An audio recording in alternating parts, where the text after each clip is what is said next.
Mas Syafi'i, selamat malam, Mas Ipang, dan Pak Hidayat yang sudah 13 tahun ya Pak menghabiskan waktu di sana. Boleh cerita-cerita ya Pak ya, bagaimana sih sebenarnya konteks raja-raja kerajaan keluarga besar kerajaan Arab Saudi di sana? Memang kalau kita melihat nih, pertama sekali saya nanya kepada Bapak, mewah banget ya Pak ya ketika datang, fasilitasnya mereka sudah persiapkan untuk mereka sendiri, itu juga nomor 1 gitu. Rombongannya juga 1.500 orang. Apakah seperti itu memang jika mengadakan kunjungan ke luar negeri?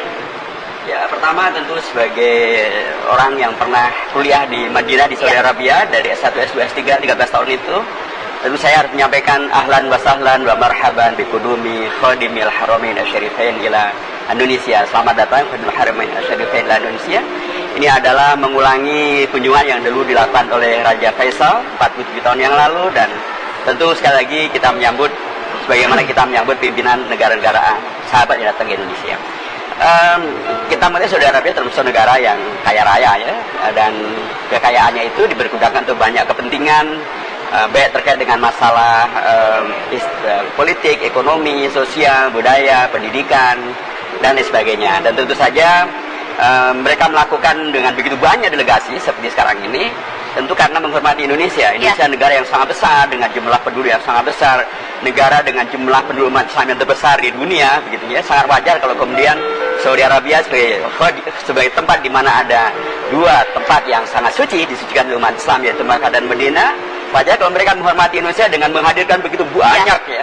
Karena dengan sesungguhnya pun sebelum kehadiran Raja Salman ke Indonesia, beberapa presiden Indonesia sudah datang ke Saudi Arabia sejak dulu setelah Pak Harto, tentu ada Pak Habibie sudah ke Saudi Arabia, mengundang Raja Fahad untuk datang ke Indonesia. Kemudian Gus Dur sudah datang ke Saudi Arabia, mengundang Raja Raja Abdullah untuk datang ke Indonesia. Kemudian Pak SBY sudah datang juga ke Saudi Arabia, mengundang juga Raja Abdullah untuk datang ke Indonesia. Dan sekarang Pak Jokowi datang ke Saudi Arabia, mengundang Raja Salman untuk datang ke Indonesia. Tentu Pak Dubes dan begitu banyak pihak berperan untuk kehadiran daripada Raja Salman ke Indonesia. Dan sekali lagi ahlan wa sahlan bi qudumi khadimil al-haramin asyarifain ila Indonesia. Baik. Sebelum saya tanya ini, gimana nih Pak Dubes bisa merayu Raja Salman sehingga akhirnya bertandang di Indonesia setelah sekian lama. Tapi saya mau tanya nih, deg-degan nggak sih nih Pak dengan kedatangan ini rombongannya begitu besar? Kita harapan kita juga cukup besar nih warga Indonesia. Deg-degan nggak ini? Saya deg-degannya sudah lama. Oke. Saya ingat 18 Mei 2016, saya tiba-tiba dipanggil oleh Diwan Malaki. Diwan Malaki itu Royal Court, kantornya Raja. Padahal saya belum menyerahkan credential letter, sesuatu yang sebenarnya sangat tabu.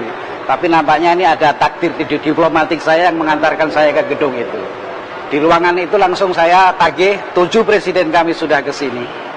Saya hanya minta Raja Salman untuk berkunjung ke ila baladihi Afghani, ke negeri keduanya Indonesia. Itu kata-kata yang saya berikan statement ketika saya di Diwan Malaki.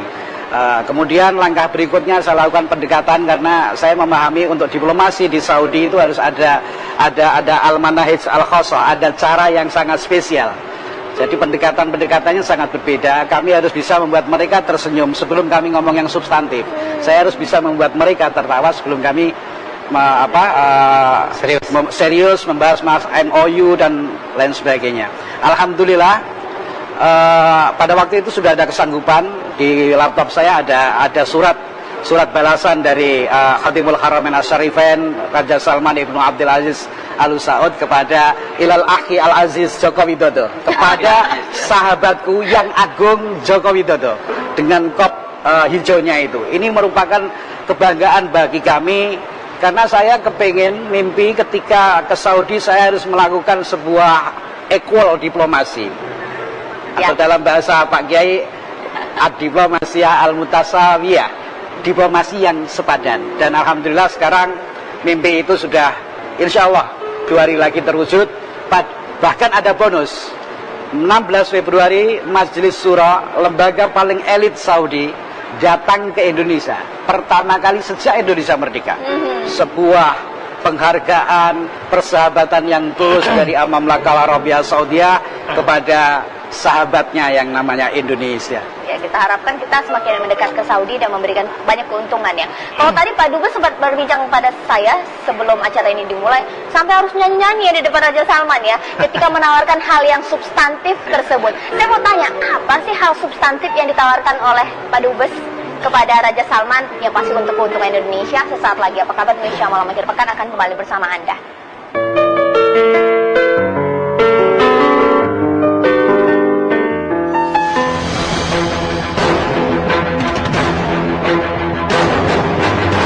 Akan ditandatangani investasi Saudi Arabia di Indonesia, Aramco di Cilacap 6 miliar US dollar.